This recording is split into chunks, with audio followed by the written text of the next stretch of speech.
Late night bites with friends? Already hard to beat. That first too hot bite of fries you couldn't wait for, followed by ice cold Pepsi. Now that hits different.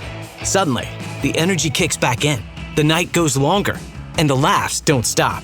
Because Pepsi brings out more flavor, more fun, and more of the moment. Food deserves Pepsi. Grab a Pepsi Zero Sugar today. This episode is brought to you by ChatGPT. Hey, it's Bill Simmons from the Bill Simmons Podcast. Have you guys heard about ChatGPT work? It's the new way to use ChatGPT for bigger multi-step projects. And when you need more than just answers, give ChatGPT work access to your apps and files, and it can create real work documents like spreadsheets, slides, and structured reports. Get started at chatgpt.com by selecting work mode, available on Plus and Pro plans.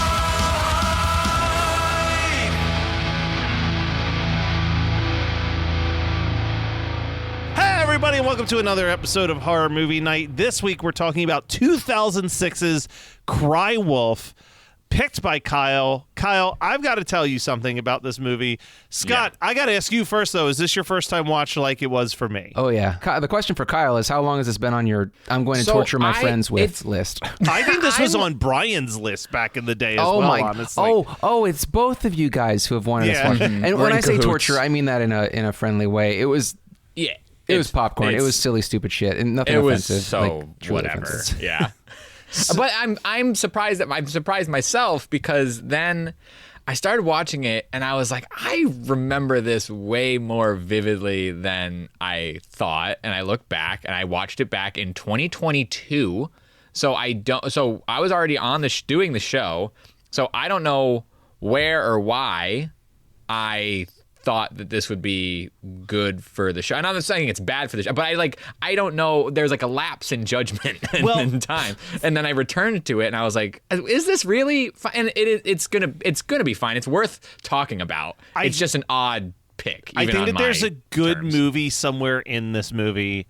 But my big connection with this movie, despite this being the first time watch, was in 2006. My best friend at the time, who Scott has met, my buddy Schropp, every Sunday we would go to this local video store where he had like 2 free weekly rentals, and we would rent a movie. And every single week, the joke was we would look at the box of Cry Wolf and be like, we should rent this. And then we wouldn't. We would end up renting, not that we were renting anything manlier. We weren't I know for a fact that we put down Cry Wolf and rented Elizabethtown. We've put down Cry Wolf and rented Must Love Dogs. We were not. Let's be real. Like, none of these are good movies. No, we're not upgrading. We're replacing a D picture with a different D picture. Yeah. But this movie, I had to message Kyle because I was like, dude, we have to talk. Before we even go into the plot summary, we have to talk about how this movie happened. Because what I was thinking about this movie as I'm watching it, and a decent amount of these people are not, like, famous at the time, but it feels like it's got, like, a major motion picture cast, but is shot, like, I was trying to find out if this was shot on, like, red cameras. Like, it just felt like so... small budget indie, and then I saw the factoid and was like, Kyle, we need to discuss this. Yeah. So Kyle, how about you teach us a little bit about how Cry Wolf came to happen? Because this man has continued to make what I can only describe as schlocky B and C level horror movies throughout the rest of his career. Yes. So Jeff Wadlow is the director. This is his directorial debut. No shit. Jeff Yeah. Kyle, Scott, this man went on to make 2 movies that I've seen in theaters, Fantasy Island and Truth or Dare, in the last 10 years. Wow, Matt. Yeah. Yeah. He very, very interesting. And now I've come to find out he married Lindy Booth in 2014 and divorced her in 2020. Wow. Okay. Dude. Anyway, you fucking fumbled the bag, my man. Boy, did you. Fumbled the bag, dude. Lindy. I mean, one of the big reasons I picked this was because I love Lindy Booth. Yeah, she's great. I can't tell if she's a good actor or not. I've seen her in a lot. I just think that she's never been in anything good. No, and you know what she does now is Hallmark. Okay. So that's where that's the style of acting that. Yeah, that's where strictly okay actors end up. Yes, correct. Right. Look at Lacey Chathbert, right? Or Cathbert. Lacey Chabert? She's killing it over there. Chabert. Yeah. Cathbert. Look at Lacey Catheter. Did I possess you for a second? What happened there? I don't know what happened. Yeah, you haven't said cry woof once, and I somehow can't pronounce her last name. Has he even said the name of the movie yet? Because that might be the reason why he hasn't said cry woof. I did. I said it. He did. He said it twice. I was listening with wolf-like ears. Wolf-like ears. So what had happened was Jeff Wadlow, who was a film student, who's I don't remember where he was, but basically he made a film for an online contest. It was a Chrysler $1 million film festival where applicants would compete, and they would get $1 million picture deal with Universal. And it began at Sundance, and then there's some other festivals involved, and then so he was basically the finalist with. He was from USC. He was the finalist with his short film Tower of Babel, and then they pitched Cry Wolf, and they were able to get it made. And on the Cry Wolf DVD, which I brought back upstairs like a dingbat, it has like it's like walking around your house, like you're just walking around your house with the Cry Wolf in your hand. I was today. And it has the Chrysler like laurels. It has like film festival laurels on the back. The DVD includes Tower of Babel, which I watched, and Tower of Babel is interesting. It is basically 3 different scenes and sort of genres all told with the same script, like 3 different stories all told with the same script. It's a virgin hiring an escort. It is a bad cop, good cop scenario, and it's also like a woman finding out she's pregnant with her boyfriend, and they all have the same each scene has the same dialogue, and then they overlap using the same dialogue, so it's all like it's the same words on the script telling different stories. And then eventually those all I hated it. It was so gimmicky, and like it was just so it was 22 minutes long. Like it's very gimmicky, and we're talking. But that means that they only need to do 7 minutes of dialogue. Well, right. I mean, kinda, right? Well, that's like very strange. Sometimes I can be sucked into a gimmick, and other times, like Scott, here's a movie that I am confident you've never watched, but Kyle, I feel like you definitely watched and probably loved at one point in your life. A movie like Time Code. Do you remember Time Code? Yeah. Like. I found that movie unfucking watchable, and what Time Code is a 4 square camera of a scene happening for the entire movie. So you're watching that movie. Yes. Yeah, Real and time. You're just like, what the fuck? Why am I doing this for an hour and a half? Like, it's just it's like an experimental film that somehow got like a major motion picture release, and I don't understand when that happens ever. Like, who greenlit this to be an acceptable movie to put out in theaters? So this fucking thing wins $1 million picture deal, and I'm not like it was competent and like fine, all of it's fine, but it was bad, but it wasn't fine. I wasn't fine, and especially you were worse not now off knowing, for having watched it.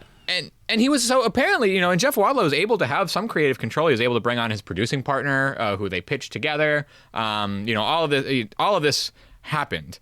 And this is his directorial debut that's turned into Cry Wolf, which is a really odd mid-aughts fucking. Oh, and his film was his short film was 2002, so this is 2006.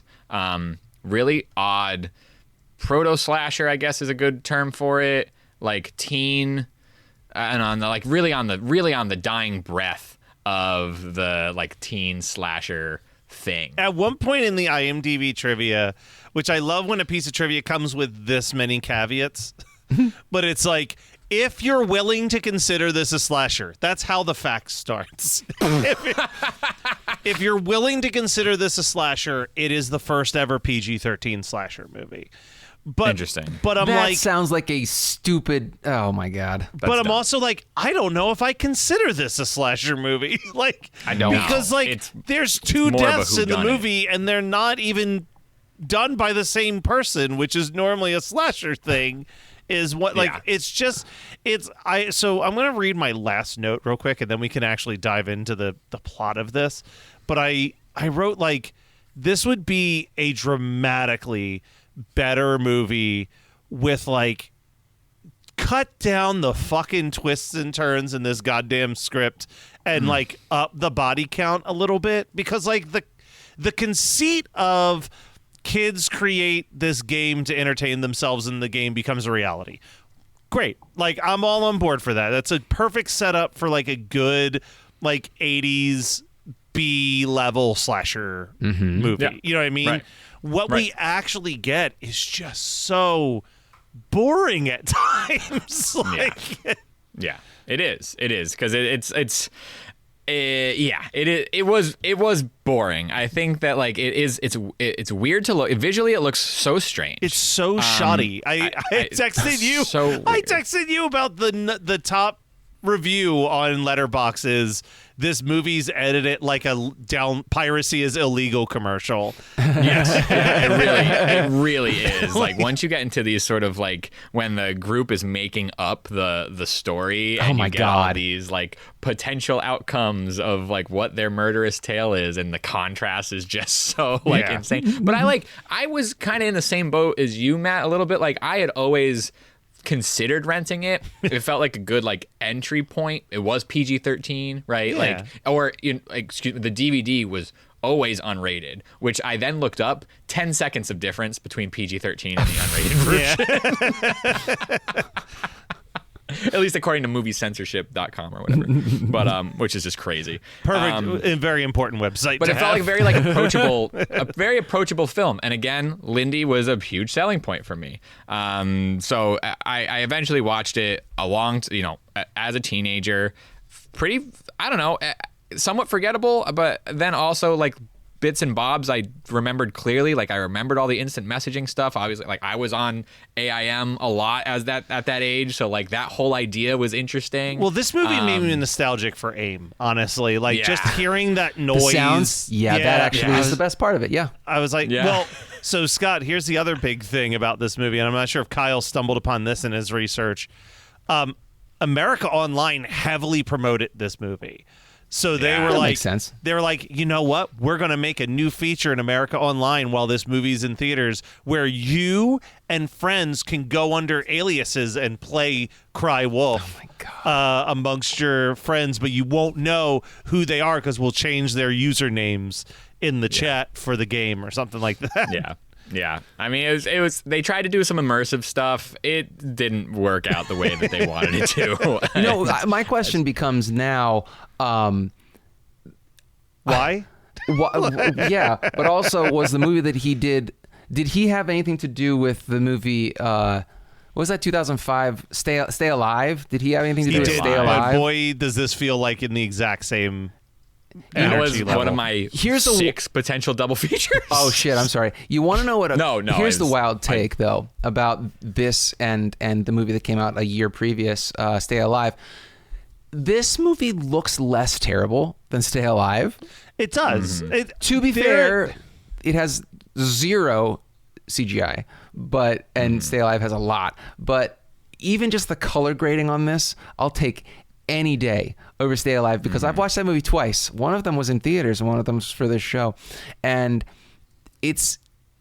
I think I could have done a better job color grading that movie. Yeah, listen, I don't like this movie that we're about to talk about that much, but like we have watched far more incompetently made movies in our lives.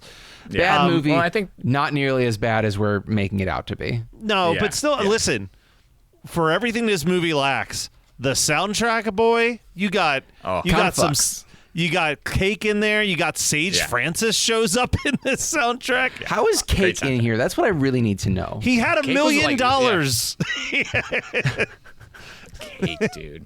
It was great. He probably spent like $900,000 on getting Jon Bon Jovi to do this. And he, I've never really thought that Bon Jovi could act, and then I watched this and I'm like, that man really can't act. He really can't act.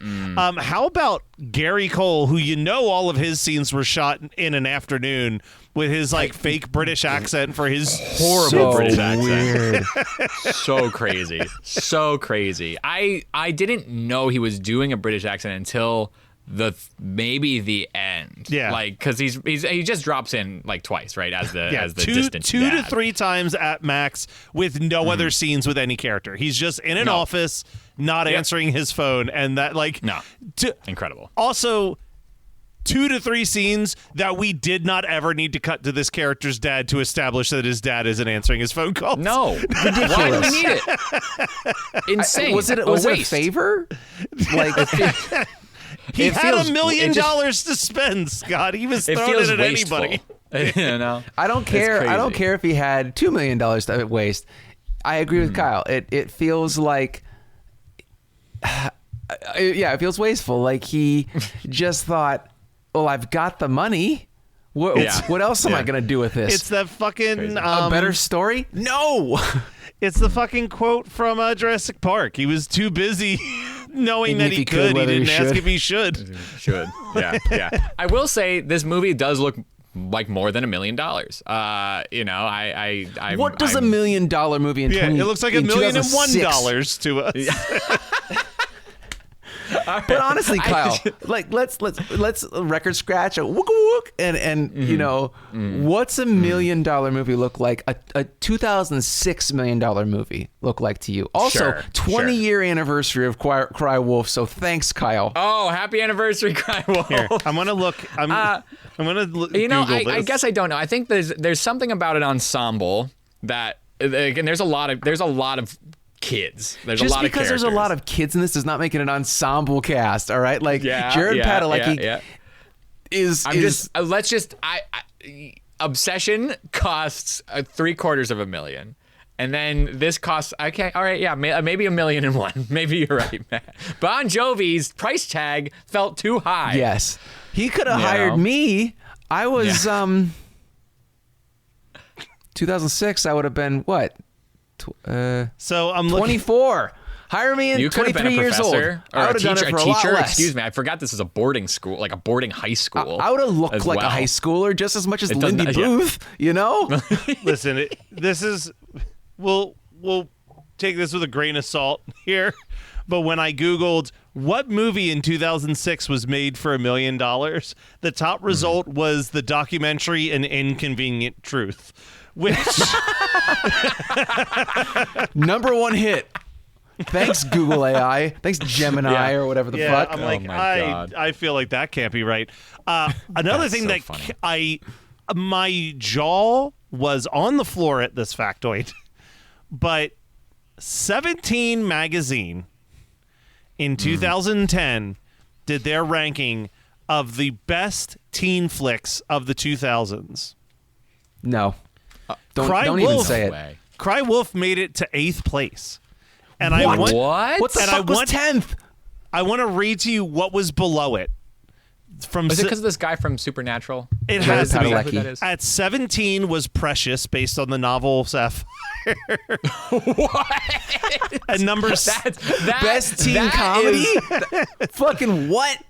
Number Did you 16 say teen comedy? No, just teen movies in general. Okay. 16 was Jennifer's Body. 15 was 17 again. 14 was Superbad. 17 magazine thinks Cry Wolf is a better teen movie than Superbad. That's insane. Disturbia was on there. Step Up, She's the Man, John Tucker Must Die, and The Sisterhood of the Traveling Pants are all movies that they put below. What number Cry was Wolf. What number was She's the Man? Because number 11. Didn't even crack the top 10, and that's the most quotable of all the movies that you commented. That's I crazy. don't know. that I mean, Cry I Wolf- love She's the Man, but Superbad is a pretty fucking quotable movie. Not as much as She's the Man. At least not in this house. That's true. I Man, this believe house, She's I'll the tell Man you is what. more quoted in Scott Rogers' house. Oh, man. that I have no Few doubt. things are as quoted as It's a great as movie. She's the Man. It's a great movie. Because you are ugly. Yeah, but I yell "People don't forget" on a regular basis because it's super bad. Yeah. Man, People don't forget. It's yeah. instilled. what year is Superbad? That's 2009, so it just made the cut off on 17 magazine. 2010, I would argue that movie was getting heavily quoted out? in my friends' groups. Fuck me right. I do say can't fuck believe- me right a lot. Yeah. Fuck me, Or me, wait, right? what's the other one that I always say from the? He's like, you know what foods are shaped like dicks? All the best. All the kinds." best kinds.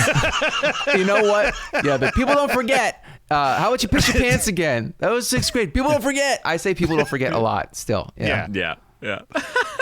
Fuck, Oh, God guys. bless it. I can't believe what was number one on that list. Just to know.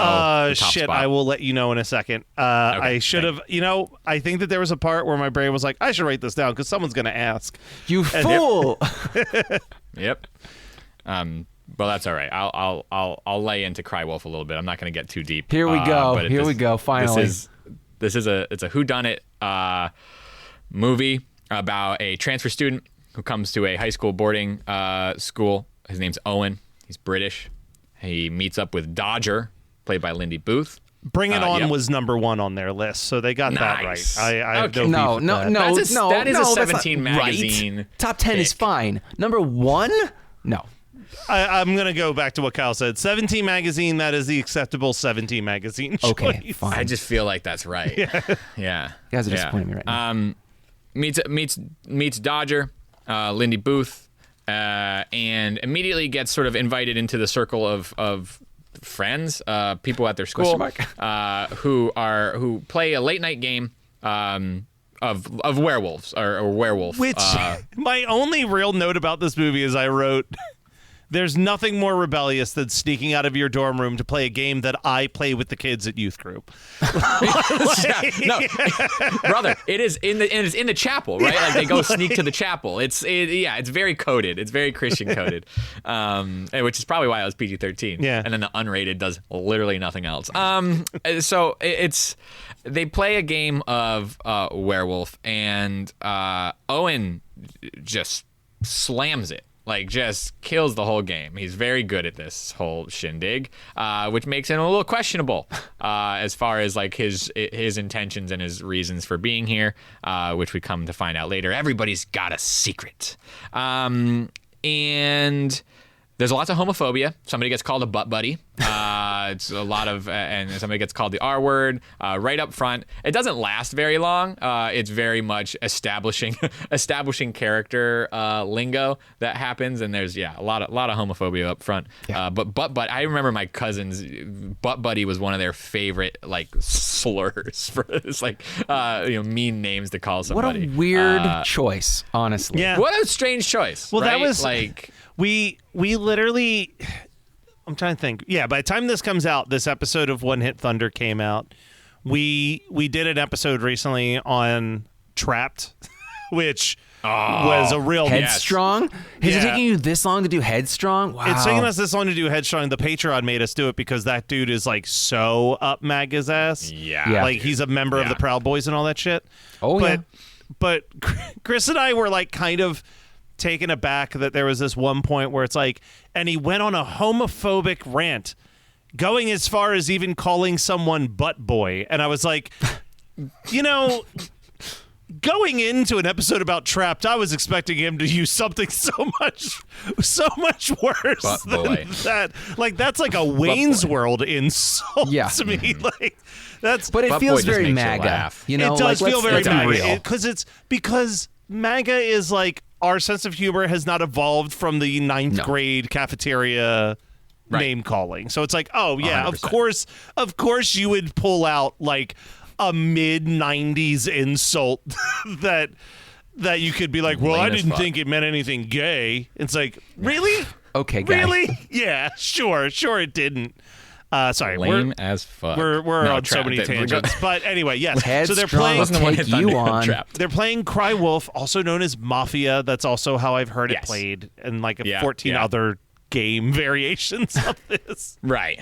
It's it's a very like camp after school. Like it's that type of game, and they're all very fucking serious about it. Boy, are they! They are so serious about it that like later on they basically are like, well, let's play with the whole school, because there's also outside of the school grounds there's an unsolved murder that's in the area. Let's convince the school that the murderer is here on campus, and they figure out a way. They all connive and figure out a story about who gets killed, how, and somebody gets castrated, somebody gets killed in the shower, somebody gets eventually the hero gets shot at the end. Like they have the whole thing planned out, right? And Owen, because he's the new kid, is able to send this out. Also, who wants to be a journalist? Cool. He sends this out to the whole fucking school. Dr. Jovi is his, or Professor Jovi is Jovi? Is his I thought that journalism Bon teacher. Jovi was the last name, like Van Trapp. No, just Jovi.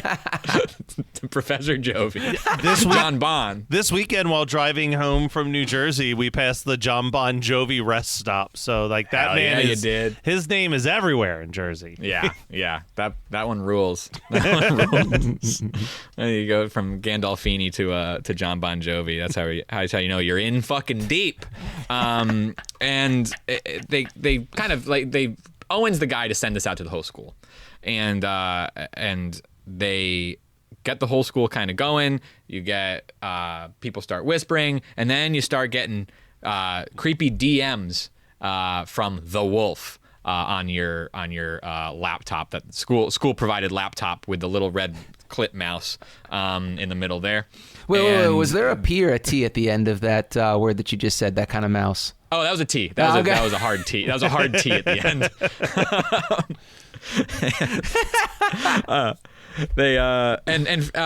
They start getting threatening DMs, and Owen's not really sure where it's coming from. Everybody has some suspicions. Eventually, they find Randall, who is sort of the homophobic punk kid who has a tongue ring. They find his tongue ring right next to the clip mouse on his laptop, covered in blood. And this starts the suspicions even more. Nobody can find Randall, and then each one of these friends, who I'm not going to go through their names because guess what, doesn't really fucking matter. Doesn't.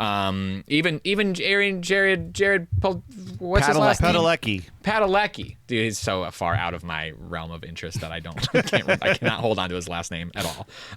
None of those people care. None of those people matter. But basically, we get into that Dodger and Owen and Tom, who is that character. I did remember him eventually. So they all sort of keep wondering who is who. The Halloween dance is coming up. Owen isn't going to go to the Halloween dance because he's got too much work to do. And they're all bumming about it. Eventually he gets out there. He and Dodger have a little like intimate thing going on in the library where they think that they see the killer. Turns out it's just a librarian. He loses his backpack in the library. He goes back for his backpack. This is where the whodunit type shit really ramps up. As I'm watching this, I'm like, I don't care who did it, because I know that like there, like I was so checked out because I'm like, no matter what I guess, I'm going to be wrong. Well, it's because it makes no sense. You can tell, like. The concept of this movie is simple enough. A bunch of kids at a prep school like playing this campground game and decide to make it a game on the campus, and then someone takes the game too far and is stalking them. Great. Right. Yeah. Right. It is so overly convoluted, all the bits and the pieces and the framing and the finger pointing, and it's like every 10 minutes is another scene where the blame is getting put on Owen exclusively, who's the only character we know isn't doing it. So it's like, what are we doing here? That is so true. That's so true, because basically as this happens at the party, each one of the friends sort of either gets pinned as the killer and then gets killed, or vice versa, or like they come back. There's a lot of like interchanging up until the final moments where we determine that we think that it's like between Owen and Dodger and basically the Professor Bon Jovi, who It sounds like you're Professor describing a Jovi. game of Clue right now. Don't change but- it now. No, Professor Jovi, who has been potentially having an affair with Dodger. Yeah. Dodger claims that it was not consensual. And then so Owen takes that information and goes, and he's going to go confront Professor Jovi and ends up, I'm sorry guys for spoiling Cry Wolf, ends up killing Jovi, which then gets revealed that everybody was pranking Owen. Like this was all JK. None of this was Yeah. really happening. This is what you Everybody's get for being alive. too good at Cry Wolf. Yeah, dude. Like, and it's all Owen's doing basically, and then he finds out that maybe, just maybe, Dodger knew all this and set out to set this whole thing up so that she didn't have to kill Professor Jovi, but that she can pin that blame on Owen. Turns out that Professor Jovi was actually the murderer at large, and that Owen saved the day. And British Gary Cole comes in to the interrogation room and gives us this entire explanation to end the film. Or did he? Because something happens when he leaves jail that changes that entire narrative as well. That I didn't write down. Yeah. I don't remember. It's that Dodger killed the girl. Dodger killed. Yes. Dodger had jealousy because while she was in a relationship with Professor Jovi, Professor Jovi had another relationship with the girl who died in the beginning of the movie. Right. And she killed her. And it feels like it could be a very orphan Yeah. scenario where maybe she's just in this boarding school for years. But like this is where like I will tell you my most frustrating thing whenever we're talking about a teen slasher film, quote unquote, which I really am. I don't feel comfortable calling this a slasher. It's not a slasher no, movie. it's just, but it's pitched that It's way. pitched that and way. like positioned that way to be such. There are It kind of falls more into something like Disturbia. Yeah. And like that sort of like Disturbia thriller. is a better experience though than this 100%. But I was like, actually gonna call Kyle Thriller Kyle, based on the last couple movies he's picked. That's true. But- I gotta see what I got coming up now. But I gotta say, like I have such a low, like, you know, we always talk about like, where's my suspension of disbelief broken? Like, I hate any time that one of these movies is trying to convince me that a random high school teenager is able to play like this much of an elaborate 3D chess type situation, that she's able to manipulate every single person that she's friends with to do the exact things that she needs to do to set up the perfect framing on top of a framing that she's already like. I'm like, no. I'm sorry. She literally says it too. Early in the movie, she goes, "It's like everybody's playing checkers and I'm playing chess." Yeah. And like Maybe Lindy Booth isn't a good actor. I can't tell. Yeah, you know, it's unfortunate. I don't know if she's good, but she's still doing it, and there's something to be said about that. And her eyebrows look a lot better now than they did in 2006.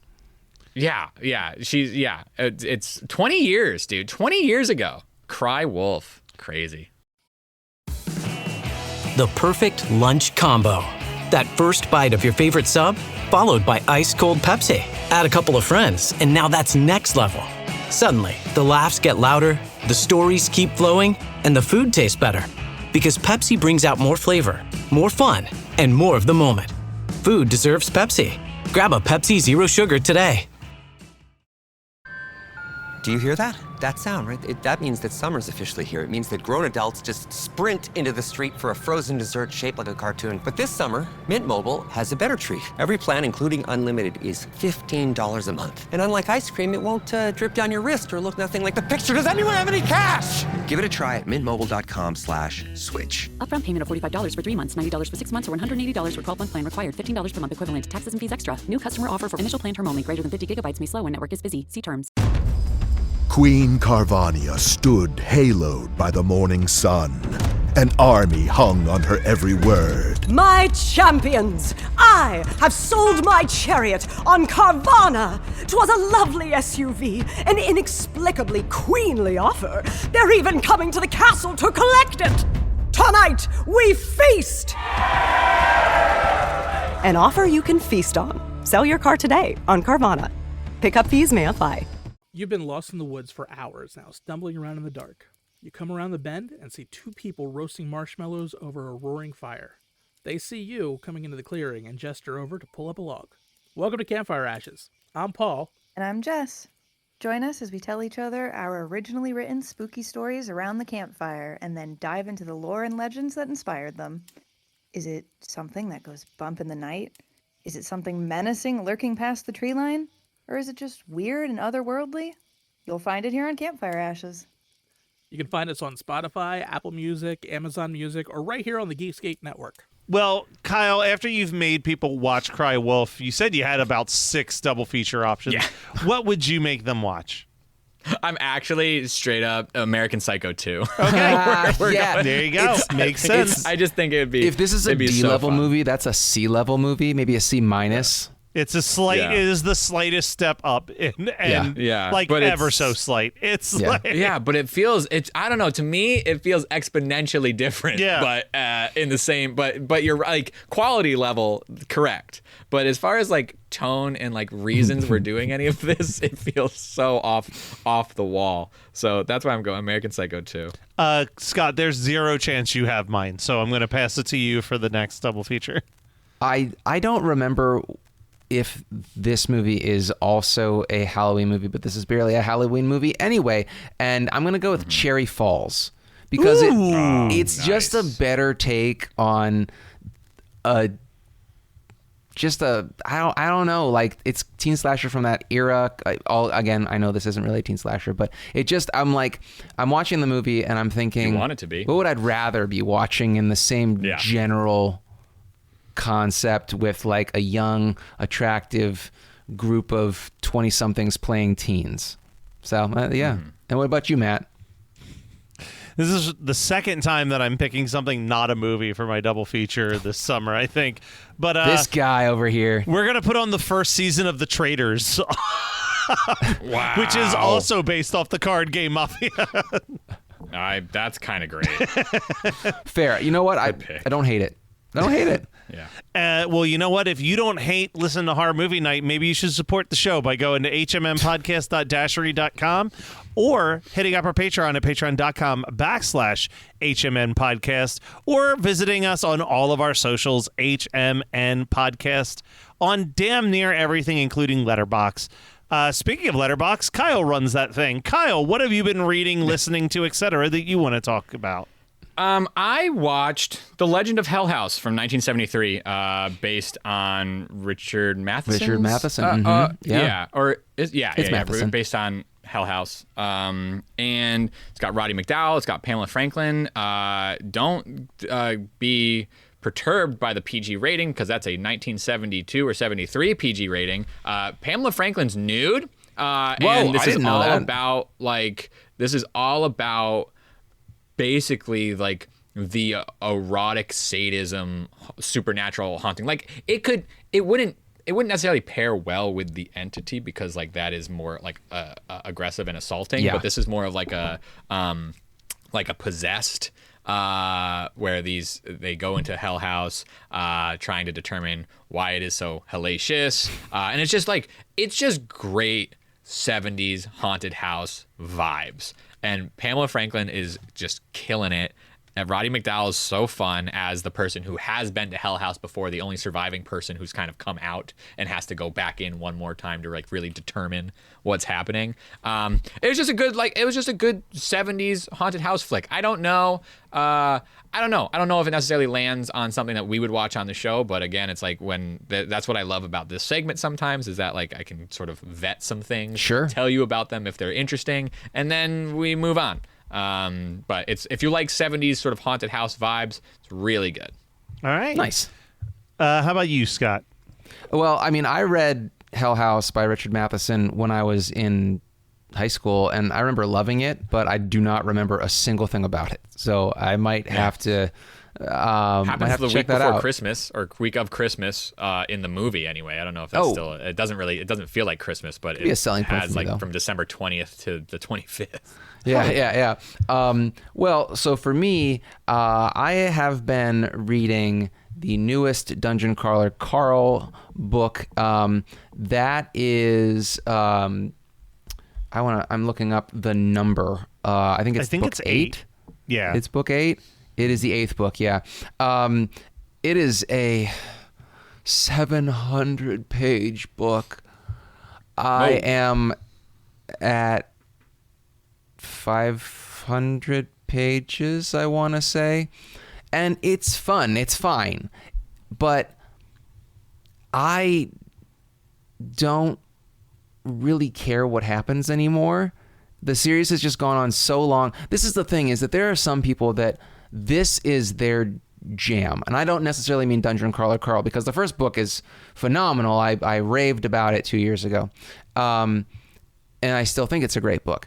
I don't think that the series is bad. I think that I don't like long-winded series, because that's why people are like, oh, you should read A Song of Ice and Fire. I'm like, okay, and then I don't. You know, I placate people so much when they tell me to read a book or watch a TV show, because I'm like, I'm probably not going to do that. I'm sure that it is within the wheelhouse of things that I like, but the sheer amount of who did what the burden becomes too much. Yeah. That's where I am with Dungeon Crawler Carl. I just feel like I know how Dinneman is gonna wrap up the series in the next book. I think that people would be very pissed if he didn't do it the way that he has been angling for the last 3,000 pages or whatever the fuck it's been. It's entertaining, it's not poorly written. And so I feel like I'm complaining too much, because I want to know what happens, but I'm also very fatigued. The next book on my list, I literally have it waiting on my bookshelf, is Starving Saints, which I am very nervous about if it's going to be good or bad, because it is also something that people have talked a lot about on TikTok, and I got burnt. I've been burnt so badly by TikTok. So I will let you all know once I finish that, once I read and finish Starving Saints. But Dungeon Crawler Carl, if you like the series, this is better than book 6. I don't know if it's better than book 7, but it's definitely better than book 6, which is the one with the trains. So again, I plan on starting Dungeon Crawler Carl, and by the time this episode comes out, I will have read the first book, because I purchased it, and it's going to be my 8-hour flight to San Diego Comic-Con. You'll crush it. I'm going to bring. It's really an easy read. It's a good time. But from the few people I've talked to over the last couple months that have been like, it's great, it's great, it's great. I think leaning into what you're talking about a little bit, Scott, I've heard on more than one account a lot of people who were very Harry Potter adults being like, I'm just so glad that there's a book series that I can enjoy and be really involved in that doesn't have such a problematic person writing it anymore. That tracks a lot. That really, the reason I like it is because the mechanics of it feel like, especially, or maybe book 6 was the one with, book 5, whichever one. There was one. So each book is a different game system, basically. Like the first one is basically Dungeons and Dragons. The second one is, I want to say it's kind of like Baldur's Gate or whatever. It's it's like an open world where it's like a medieval kind of open world first person killing kind of RPG. There's one that's basically them playing Yu-Gi-Oh or Pokemon, and there are cards. And there's one that's like a train. There are all these train stations that's underground. There's one called book 7 was Faction Wars, which I don't really know how to truly say what it is, but book 8 is like Mario Kart, more or less. It's all on tracks. Fun. And so I like the concept of what is being done. Everything about it is fun, but I also can see how Disney adult or Harry Potter adults would be like, this scratches the itch, because it's so much about the internal drama between all these characters that get added and murdered, and then there are new characters added and blah, blah, blah. And there's like, they have relationships to other characters, and some that are alive, some that are dead. And it's, I totally see how that works for that kind of person, but that also explains a lot of why there is this groundswell for Dungeon Crawler Carl now. It's like, it's crazy how popular it is now. It is I mean, it got so big that Geekscape has a monthly live stream about it. Yeah, and I believe Peacock is doing a live action Dungeon Crawler Carl show. Boy, do I know about that, because we've been covering that on Geekscape News lately. Well, that's more for the listeners that don't follow That's Geekscape true, News but yeah, than no, you. that's like, it is insane how big it's gotten. Yeah. I'm excited to get sucked in, honestly. You'll like it. You will like it. At least the first couple books you will like. You may fall off, but it really has a lot to like about it. I don't mean to sound critical. So I've got two very quick recommendations. One is a TV show. It's on HBO Max. It's called Rooster. It's starring Steve Carell. It's from my boy Bill Lawrence. He can do no wrong in my eyes. He did Scrubs, he did Ted Lasso, and he did Shrinking. Rooster is very much, I would say, in the same vein as Shrinking. It follows Steve Carell, who is a writer of very like airport trashy novels about a character named Rooster. His daughter teaches at the school that his ex-wife used to teach at, and she's going through a really rough divorce. And he has a meeting with the dean, and he's like, look, your daughter's going through this rough divorce, and she's fucking up a lot, and we're going to have to fire her, but we will let her keep her job if you come on and take on this open position that we have as an English teacher. So it's kind of about him, like, discovering his love of teaching and trying to help his daughter through some treacherous stuff. But like all of the other Bill Lawrence shows I mentioned, it just does that fantastic job that he is so skilled at of like laugh out loud funny, and then out of nowhere just hit you with like the most heartwarming, wholesome, like it's always wholesome tears. I feel like when I'm watching his shows, it's never like we killed this character that you love for no reason so that we get the cheap fake out cry. It's like, look at how much this group of like found family care about each other tears. And you know what? In the times we're living in, I will take as many optimistic found family tears that I can get.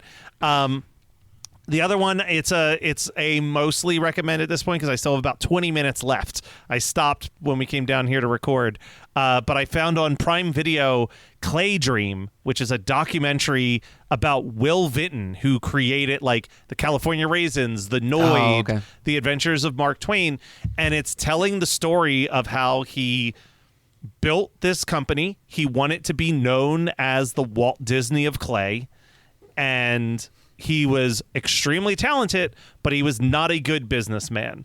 And he was looking at all these companies and being like, well, Pixar has Steve Jobs. Maybe I need to find like a big name person who can run the business side of my company, and I can just create. And he brought in Phil Knight from Nike, and Phil Knight immediately fired Will Vinton and put his son in charge of the company, and they changed the name from Will Vinton Studios to Leica Animation. And it's how basically like Will Vinton lost his company, and then they went off and made like Coraline and like all these massive stop motion movies. Now he even tells us, which the new one, Wildwood, looks really fucking good. And can like, we they say talk that about, though, because of how torturous the beginning of this is? Nah, that hurts. It hurts. It hurts. But like I saw a really good review about this movie where someone was like, listen, Will Vinton seems like a nice guy who is really passionate, but watch any of his feature-length movies and he had no capacity to tell a compelling story. Like he was always going to flounder in that. So like, as much as it sucks, Leica was able to find people who could actually tell stories that appealed to all ages and demographics in like in a more marketable way. The one thing that I think is hilarious is that he kept talking about his love of Disney, and at some point when Steve Jobs first started building Pixar, he came to Will Vinton and was like, I want to use your studio to be like the figurehead studio for Pixar. I want your animators. I want this to have that stop motion feel. And for that, I would give you this many shares of the company. And he turned it down.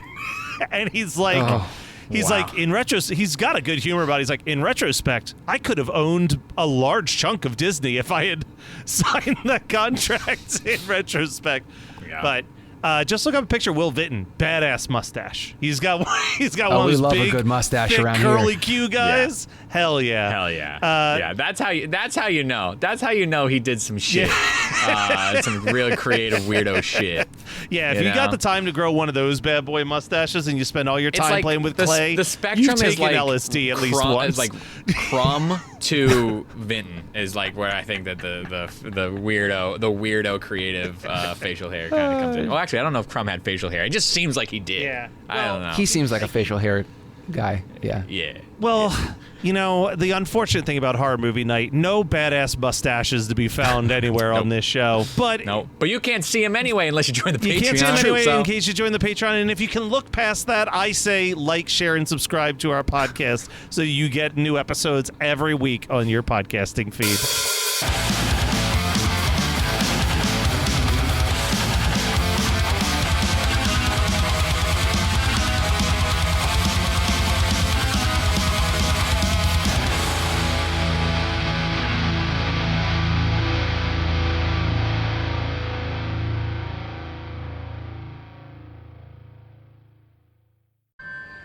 Do you hear that? That sound, right? That means that summer's officially here. It means that grown adults just sprint into the street for a frozen dessert shaped like a cartoon. But this summer, Mint Mobile has a better treat. Every plan, including unlimited, is $15 a month. And unlike ice cream, it won't drip down your wrist or look nothing like the picture. Does anyone have any cash? Give it a try at mintmobile.com/switch. Upfront payment of $45 for 3 months, $90 for 6 months, or $180 for 12-month plan required. $15 per month equivalent. Taxes and fees extra. New customer offer for initial plan term only. Greater than 50 gigabytes may slow when network is busy. See terms.